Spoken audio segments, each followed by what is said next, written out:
के सामने आ चुकी है। शिक्षक नियमावली पर मुहर लग चुकी है। 7वें चरण की बहाली पर मुहर लग चुकी है। न्यूज 18 की खबर पर भी यह मुहर है, क्योंकि हमने बताया था कि नीतीश कैबिनेट की जो बैठक होगी इसमें खुशखबरी शिक्षक अभ्यर्थियों के लिए निकल करके सामने आ सकती है। तो न्यूज 18 की खबर पर भी मुहर और नीतीश कैबिनेट में भी मुहर लगी है। शिक्षा नियमावली 2023 पर मुहर लगी है। नए फैसले के अनुसार अब शिक्षक राज्यकर्मी होंगे। तो अब शिक्षक अभ्यर्थियों के लिए बड़ी खुशखबरी, और शिक्षक अभ्यर्थी लगातार 7वें चरण की बहाली की मांग कर रहे थे।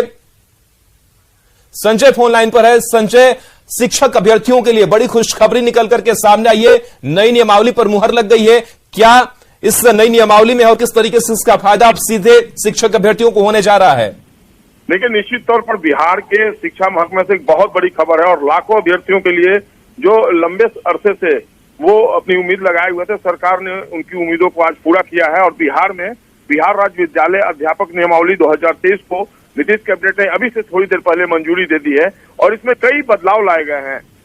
अब इसमें बदलाव के तहत सबसे बड़ी बात यही होगी कि जो शिक्षक होंगे राज्य सरकार के कर्मी होंगे, और राज्य सरकार के कर्मियों को जो सुविधा मिल रही है वेतन से लेकर पेंशन तक और जो दूसरी सुविधाएं हैं, वो सारी सुविधाएं अब शिक्षक जो अभ्यर्थी होंगे, जो शिक्षक बहाल होंगे, उनको मिलेगी। और 3 बार उनको एग्जाम देने का मौका मिलेगा। और जो प्रावधान लाया गया है इस नियमावली के गठन के उपरांत राज्य में प्रारंभिक एवं माध्यमिक शिक्षा के प्रभावी प्रबंधन और शिक्षा में गुणवत्ता सुधार के लिए विद्यालय स्तर पर प्रभावी हस्तक्षेप ये माना जा रहा है।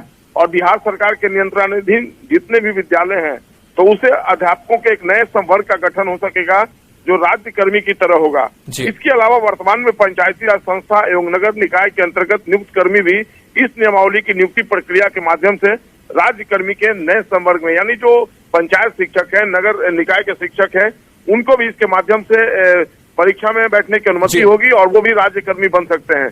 तो एक बड़ा फैसला बिहार सरकार का नीतीश कैबिनेट ने अभी से थोड़ी देर पहले इस पर मुहर लगाई है। और विस्तृत तौर पर जो जानकारी दी जा रही है इसमें महिलाओं के लिए भी आरक्षण का प्रावधान होगा। और जो संजय बन रही है, रजनीश भी हमारे साथ जुड़े हुए हैं। रजनीश, आप भी लगातार शिक्षक अभ्यर्थियों को सड़कों पर देखते रहे आंदोलन करते हुए, लेकिन अब बड़ी खुशखबरी उनके लिए सामने आई है। किस तरीके से लाभ अब मिलने जा रहा है शिक्षक अभ्यर्थियों को? बिल्कुल, देखिए, बिहार के लिए सबसे बड़ी खबर होगी, क्योंकि शिक्षा के क्षेत्र में लगातार सरकार जो है वादा कर रही थी, दावा कर रही थी, लेकिन सबसे बड़ी जो पेंडिंग प्रक्रिया थी वो शिक्षक बहाली की थी। अब ऐसे में जो नियमावली है उस पर मुहर लगी है।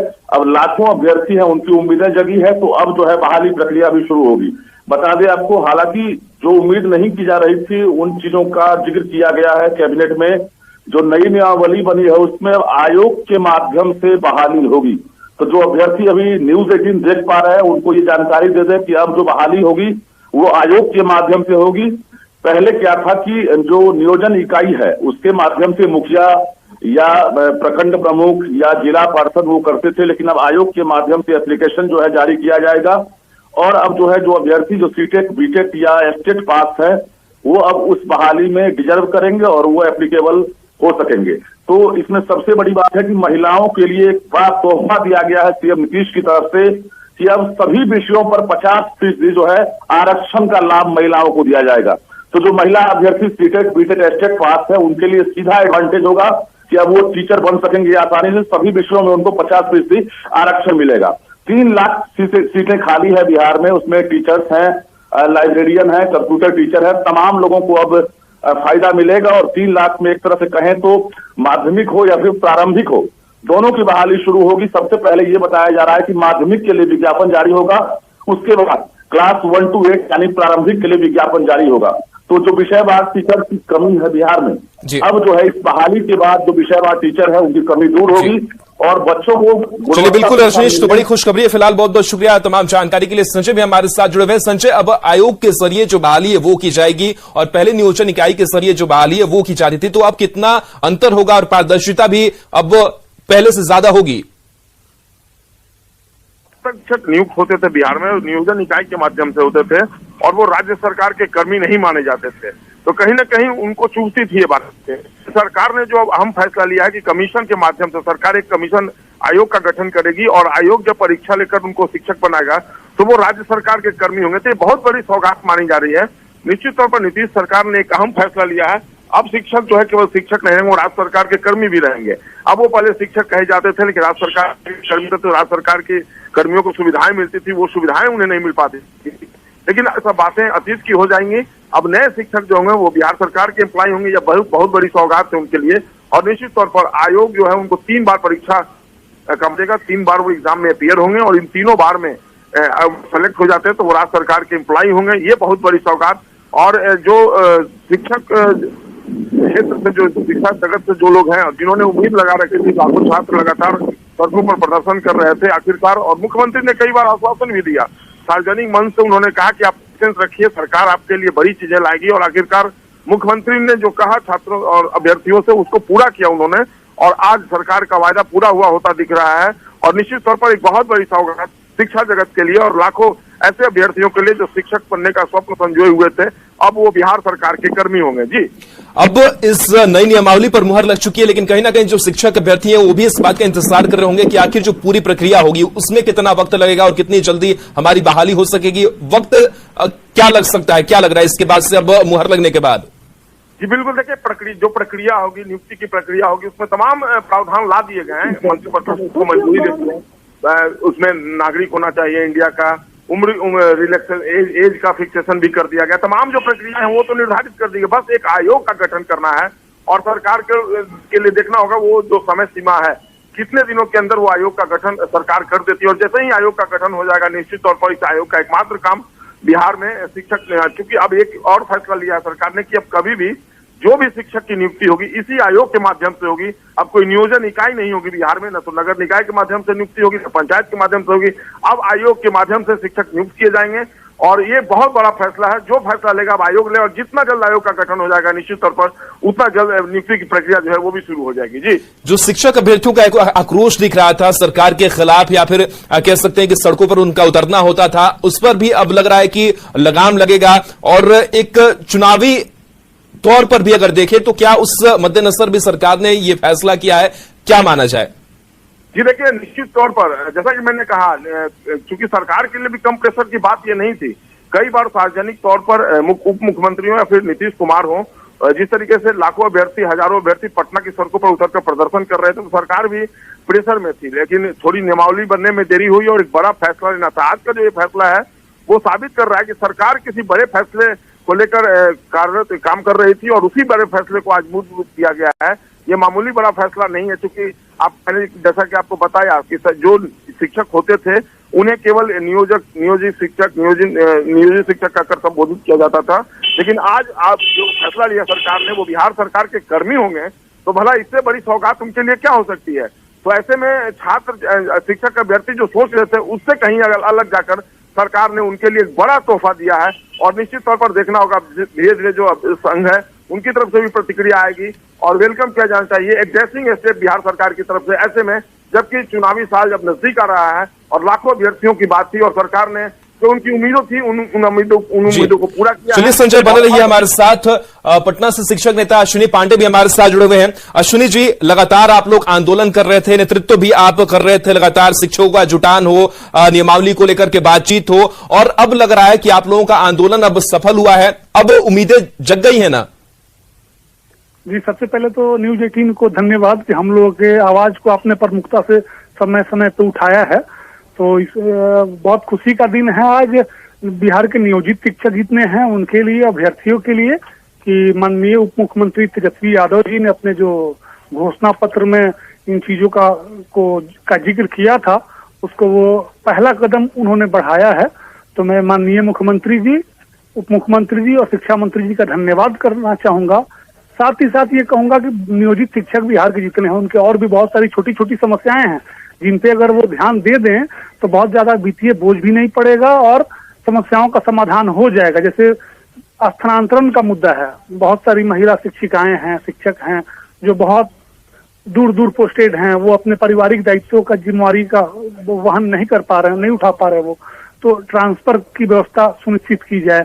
और इसी तरीके से बहुत छोटी छोटी समस्याएं हैं हम लोग का, और भी बहुत सारा छोटा छोटा मांग है जो सरकार पे बोझ नहीं बनेगा बहुत ज्यादा वित्तीय, और आसानी से हो सकता है। तो हम चाहेंगे कि ऐसे ही सकारात्मक कदम उठाते हुए, दिखाते हुए, और सरकार ये कदम उठाए। जहां तक रही नियमावली की, तो हम लोग देख रहे हैं उसको, हम लोग के पास उसको सामने लाया नहीं गया है, देख लेते हैं, फिर उस पर हम लोग अपना प्रतिक्रिया देंगे। वैसे जो खबरें हम लोगों को मिली थी शिक्षा मंत्री के कार्यालय से, हम धन्यवाद करना चाहेंगे। उन लोगों ने लगभग हम लोग की मांगों को माना है, ऐसी खबर आ रही है। अगर ये सही होती है तो हम फिर शिक्षा मंत्री जी और उनके जो ओएसडी हैं उनको, सज्जन जी को, और सबसे ज्यादा धन्यवाद हम लोग पालीगंज के विधायक संदीप सौरभ जी का करना चाहेंगे। उन्होंने भी बहुत सकारात्मक भूमिका इसमें निभाई है। तो सभी तरह के शिक्षक इस में बैठ पाएंगे। 50% महिलाओं को भी आरक्षण दे दिया गया है, 10 साल की छूट दे दी गई है। नियमावली में कई सुविधाएं जो है, शिक्षकों को अंतर जिला की सुविधाएं जो है वो भी दी गई है। तो इस नई नियमावली को लेकर के, और चलिए अश्विनी जी बने रहे, शिक्षक अभ्यर्थी अभिषेक भी हमारे साथ जुड़े हुए हैं। अभिषेक, अब आप लोगों के लिए एक अच्छी और बड़ी खबर, खुशखबरी जो है वो निकल करके सामने आई है कि करीब 3 लाख शिक्षकों के जो बहाली का रास्ता है वो साफ हो गया है, नई नियमावली पर मुहर लग गई है। अब क्या लग रहा है कि आप लोगों का आंदोलन सफल हुआ है और जल्द बहाली की प्रक्रिया पूरी होगी? जी जी जी जी, बहुत बहुत धन्यवाद। सबसे पहले न्यूज 18 को मैं धन्यवाद देना चाहता हूं कि यह प्रमुखता से हमारी खबरों को और आंदोलन को चलाते रहे हैं। और आज न्यूज 18 ने ही सबसे पहले ये सूत्रों के हवाले से खबर दी थी कि नियमावली पर मुहर लग गई। अब हमारे आंदोलन का असर है कि नियमावली पर मुहर लग गई है। अब देखना यह है सर कि हम लोग की बहाली जल्द से जल्द सरकार कैसे पूरी करती है। बस यही हम लोग का आशा है कि जल्द से जल्द हमारी बहाली पूरी हो जाए। और हम सरकार से यही मांग करते हैं कि जल्द से जल्द हमारी बहाली पूरी हो जाए। हम लोग एसटीटी मेरिट शिक्षक अभ्यर्थी 30,675 पिछले 4 सालों से बैठे हुए हैं और न्यूज 18 ने हमारी आवाजों को बराबर हर आंदोलन में उठाया है, उसके लिए धन्यवाद सर। अभिषेक, पहले नियोजन इकाई के तहत बहाली की जाती थी, अब तो कमीशन बन जाएगा और बाकी पारदर्शी तरीके से आप लोगों की बहाली जो है वो सुनिश्चित की जा सकेगी। तो क्या लग रहा है कि इसका फायदा आप लोगों को मिलेगा? अब सड़कों पर उतरने की आप लोगों को भी नौबत नहीं आएगी? नहीं नहीं नहीं, अगर ये नियोजन इकाई खत्म हो गई है तो बहुत बहुत अच्छा, क्योंकि हमारी मांग यही थी नियोजन इकाई खत्म हो जाए और सेंट्रलाइज पूरी तरीके से होगी तो पारदर्शी हो गया। इसमें एकदम कोई भी किसी भी तरह की गुंजाइश नहीं होगा गलत करने का, क्योंकि सेंट्रलाइज कंप्यूटराइज होगी तो पारदर्शी होगी। और सरकार बहुत ही अच्छे कदम उठाई है। हम लोग का जो मांग था वह मांग मिल गई। अब ये देखना है कि नियमावली में हमारा एसटीटी मेरिट शिक्षकों अभ्यर्थियों का कितने वेटेज दिया गया है, एसटीटी मार्क्स पे किया गया है कि नहीं किया गया है, ये देखना है। जी सर।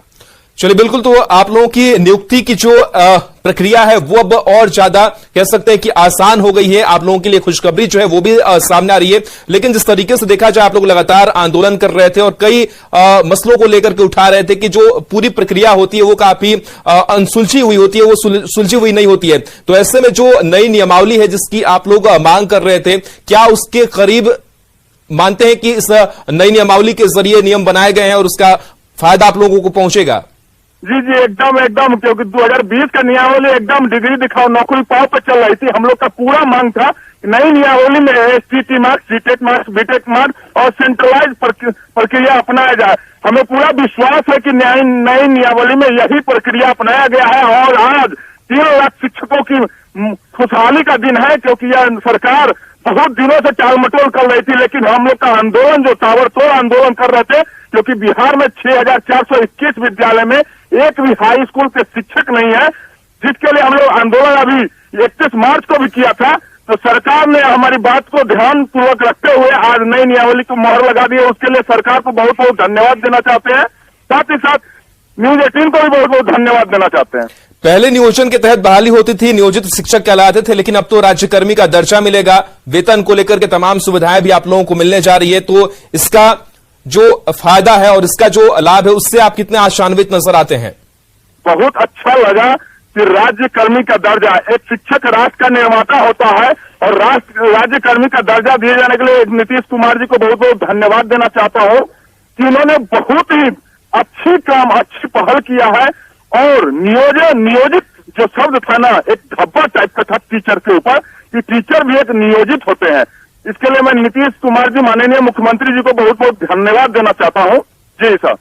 जब आप लोग सड़कों पर होते थे और जब धरना प्रदर्शन आप लोगों का चलता था तो काफी संख्या में महिलाएं भी नजर आती थी। अब तो 50% उन लोगों को भी आरक्षण मिलेगा। तो अब दोनों पुरुष और महिलाएं दोनों बराबरी के कंधे से मिलाकर के काम करेंगी और शिक्षक बनेंगे आप लोग और बच्चों के भविष्य को भी उज्जवल करेंगे। जी जी जी, किसी भी समाज में महिला पुरुष को पैरेलल रखा जाता है तभी समाज का विकास होता है। क्योंकि हमारे स्कूल में बहुत 50-50 लगभग रेशियो लड़की का भी है। तो बहुत सारी जो बातें होती है वो लड़की मेल टीचर को नहीं कह पाते हैं, तो फीमेल टीचर को अपने पर्सनल बात कह पाते हैं कि क्या समस्या है, नहीं है समस्या। तो हमारी महिला साथी जितने भी शिक्षक कर्मी है वो साथ में रहेंगे और 50-50 का जो मिला है वो बेहतर है। इससे हम संतुष्ट हैं, कोई दिक्कत नहीं है और सरकार को भी इस पे पहल करना चाहिए। नियमावली में 10 वर्ष तक की छूट होगी, 3 बार मौका मिलेगा, ये सब चीज भी आप लोग चाहते थे कि हो, जो नई नियमावली में मुहर लगी है? जी जी जी जी, क्योंकि बहुत हमारे शिक्षक अभ्यर्थी ऐसे थे जिनका उम्र पार हो गया, 4 साल से बहाली नहीं हो रही है, तो उम्र पार हो गया, तो उनके लिए भी बहुत अच्छा अवसर मिला कि 10 वर्ष की छूट मिल गई है। तो फिर इस बहाली प्रक्रिया में आ सकते, क्योंकि ये 4 साल पहले बहाली होने वाली थी और नियम के तहत उनका उम्र लैप्स गया था। तो अच्छी बात है, सरकार ने अच्छी बात की है, इसके लिए बहुत बहुत धन्यवाद। इसके आगे भी जो प्रक्रिया होगी भर्ती की, वो भी कमीशन के जरिए ही की जाएगी भविष्य में, ऐसी संभावना जो है वो जताई जा रही है कि ये सिर्फ इस साल के लिए ही नहीं है बल्कि इस नियमावली के जरिए कहीं ना कहीं आगे के भविष्य का भी रास्ता साफ हुआ है। तो आने वाले वक्त में भी लग रहा है कि इसका फायदा शिक्षक अभ्यर्थियों के लिए, जो शिक्षक बनना चाहते हैं उनके लिए होगा। जी जी जी जी, ये जो आने वाले जो, सर एक बार क्वेश्चन रिपीट कीजिएगा। आने वाले भविष्य की भी अगर बात करें तो जिस कमीशन के जरिए बहाली की जाएगी या फिर जो नए शिक्षक बनना चाहेंगे उनके लिए भी रास्ता आसान होगा।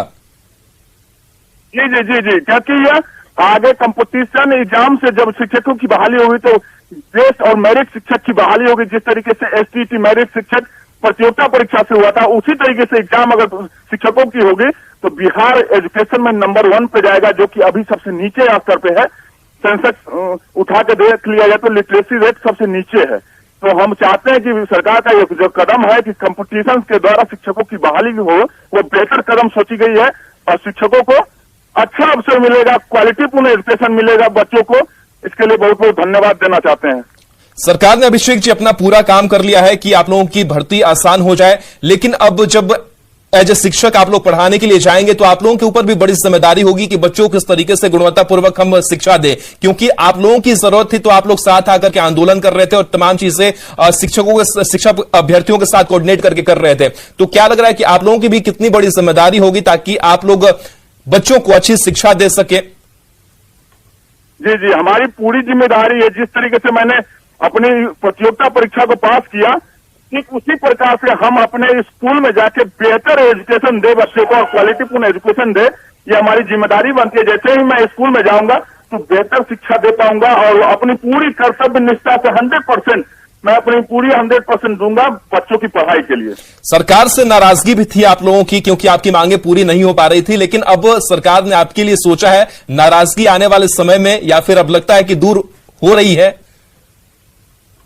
जी जी जी जी, सरकार से नाराजगी थी क्योंकि पिछले 4 सालों से ये बहाली नहीं दे रही थी, नियमावली नहीं हो पा रही थी, इसलिए सरकार से नाराजगी थी। लेकिन आज खुशी का दिन है कि पिछले 4 सालों का हम लोग का पर्यटन एकदम बढ़िया क्लियर कर दिया सरकार, नियमावली पर मुहर लगा दिया। अब देखना यह है कि नियमावली में कितना क्या चीज आई है बन छन के, ये जब हाथ में आ जाएंगे तो और बात निकलेगी। अभी तो कैबिनेट की मुहर लगी है और बेहतर ही होगा। सरकार कभी भी कोई कदम उठाती है तो बेहतर ही कदम उठाती है। आशा है यही कि अच्छा कदम होगा, उसमें सेंट्रलाइज अपनाया गया, ये सब बेस्ट तरीका है। जी चलिए, बिल्कुल अभिषेक, शुक्रिया हमारे साथ जुड़ने के लिए। और संजय भी हमारे साथ लाइव जुड़े हुए हैं। और संजय, जिस तरीके से अब नई शिक्षा नियमावली पर मुहर लग गई है, लाखों शिक्षक अभ्यर्थियों के लिए काफी बड़ी खुशखबरी निकल करके सामने आई है। और अब सबसे बड़ी बात कि नियोजित शिक्षक नहीं बल्कि अब राज्यकर्मी होंगे, तो जाहिर सी बात है कि चाहे वो वेतन को लेकर के हो और भी सुविधाओं को लेकर के हो, उसका ज्यादा फायदा मिलेगा शिक्षकों को।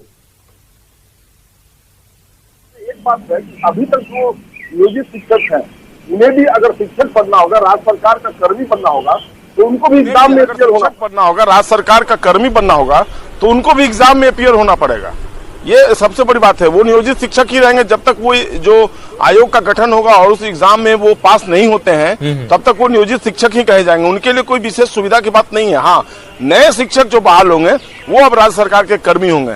लेकिन सबसे बड़ी बात यह है कि जितने नियोजित शिक्षक अब तक बनाए गए हैं, अगर सभी एग्जाम में पास नहीं होंगे तो उनको नियोजित शिक्षक की तरह ही सारी सुविधाएं जो अभी मिल रही हैं वो मिलेंगी। लेकिन एक सबसे बड़ी बात यही है कि अब आयोग जो है, बिहार सरकार द्वारा गठित आयोग जो है, वो एग्जाम लेगा और उसके बाद जो नए शिक्षक होंगे वो बिहार सरकार के कर्मी होंगे और जो ग्रेजुटी है, जो पेंशन है, जो वेतन बढ़ोतरी का फैसला होगा, जो डीए का फैसला होगा, जिस तरीके से मिल रहा है राज्य सरकार के कर्मियों को, वो सारी सुविधाएं एक मुश्त एक तरीके से इन नए शिक्षकों को मिलेगी। तो सबसे बड़ी बात यही है कि जो पुराने नियोजित शिक्षक है उन्हें किसी तरह की राहत नहीं मिली। अभी से थोड़ी देर पहले इस बारे में बताया गया है और जो हम लोगों ने जो एसीएस थे, अपर मुख्य सचिव थे मंत्रिमंडल सचिवालय विभाग के एस सिद्धार्थ, उनसे पूछा भी कि जो नए शिक्षक बनेंगे वो तो ठीक है, राज्य सरकार के कर्मी होंगे, जो पुराने नियोजित शिक्षक हैं उनको आप क्या फैसिलिटी दे रहे हैं? बोले उन्हें भी इस एग्जाम में अपीयर होना पड़ेगा। और जो ये सारी बातें हो रही थी 7वें चरण की सबकी, अब सबको नई शिक्षा नियमावली जो बनी है सरकार की, उसी के तहत जो आयोग का गठन होगा उसके तहत वो एग्जाम में शामिल होंगे। 3 बार उन्हें मौका मिलेगा और तमाम तरह की सुविधाएं जो है और जो प्रावधान किए गए हैं, बहुत लंबा चौड़ा जो नियम और प्रावधान जो लाया गया है, उसमें नियुक्ति की प्रक्रिया शिक्षा विभाग द्वारा विद्यालय अध्यापक के पद पर सीधी नियुक्ति, जिला स्तर पर रिक्त पदों की गणना करके रोस्टर क्लियरेंस के साथ जो आरक्षण का नियम होगा उसकी अधियाचना आवश्यकता अनुसार आयोग को भेजी जाएगी।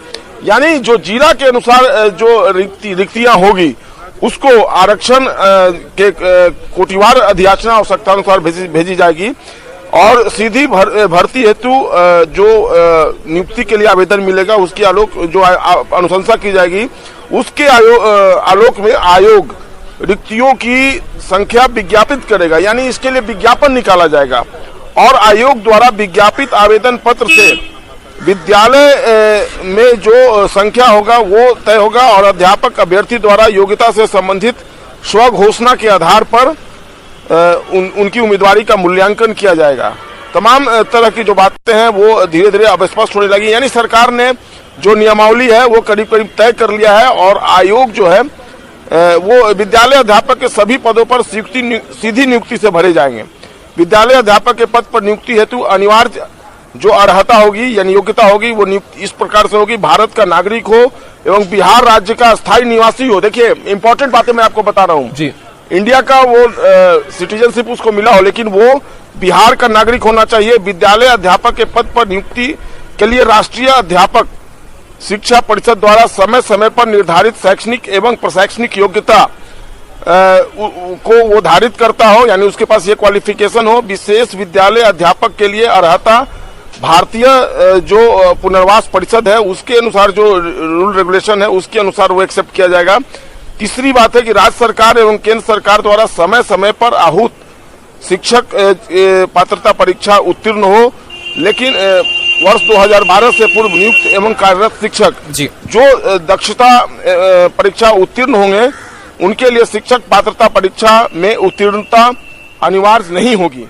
आयु जो है वो बताया गया कि प्राथमिक एवं मध्य विद्यालय में विद्यालय अध्यापक की नियुक्ति के लिए जो नियुक्ति वर्ष की 1 अगस्त को अभ्यर्थियों की न्यूनतम आयु 18 वर्ष यानी मिनिमम जो एज का कैटेगरी रखा गया है योग्यता वो 18 साल एवं कोटिवार अधिकतम आयु सीमा वही होगी जो राज्य सरकार के जो कर्मी होंगे समान प्रशासन विभाग द्वारा पहले से तय है उसके अनुसार निर्धारित किया जाएगा। इसके अलावा कई और जो नियम और जो प्रक्रियाएं निर्धारित की गई हैं उसके अनुसार समय समय पर एक और चीज दी गई कि प्राथमिक विद्यालयों में नियुक्ति के लिए नियुक्ति वर्ष की 1 अगस्त को अभ्यर्थियों की न्यूनतम आयु 21 वर्ष होगी एवं जो कोटिवार अधिकतम आयु की सीमा वही होगी जो राज्य सरकार द्वारा समय समय पर निर्धारित किया गया। तमाम तरह की बातें जो हैं अभी जैसा कि आप पूछ रहे थे मैं आपको बता दूं कि नियम और जो प्रक्रियाएं हैं वो तय कर दी गई हैं। आयोग जो है जब डिस्ट्रिक्ट से जो वैकेंसी होगी शिक्षकों की वो आयोग को भेजा जाएगा। बिल्कुल संजय, तो अब जो नई शिक्षक को लेकर के जो नई नियमावली है उस पर मुहर लग चुकी है और कई जो सुविधाएं वो भी देने की कोशिश की गई है। फिलहाल बहुत बहुत शुक्रिया आपका तमाम जानकारी के लिए। तो एक बड़ी खुशखबरी अब शिक्षक अभ्यर्थियों को मिल चुकी है।